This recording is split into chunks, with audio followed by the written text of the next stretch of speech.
talk to me about some of the things that you do to incorporate fun in your workouts, and then we'll jump into every other facet of that question. So I challenge myself to really getting understanding the physiology standpoint, the science behind it, rather than focusing on the sets, rather than focusing on 10 100s, to what type of stroke technique, whatever. Let's just focus on a physiology standpoint and understand what we're trying to accomplish with this particular swimmer. And everybody's different, right? But I feel like if I understand what we're trying to accomplish and I understand the science behind it, it doesn't have to be back and forth swimming. We can really build aerobic with, 20 seconds flutter kick, go right into no push off, right into five butterfly, go right into breaststroke with dolphin kick, the rest of the 25, come back some backstroke, and then finishing up 50 freestyle, and maybe hop out, do some 60 jump ropes.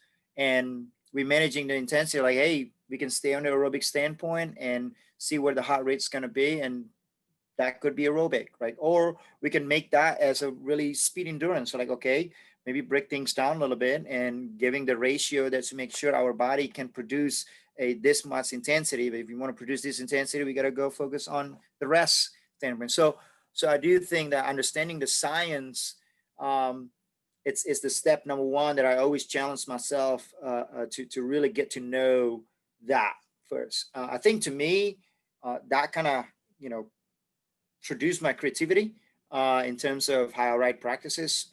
So I don't really have any specific like favorite set, but I'm just like, okay, I want to hit this energy system, and before we get trying to hit this specific, getting their body ready to go, making sure focusing on the skill a little bit, and then while increasing the intensity, so our body ready to go for this particular thing that we're going to work on.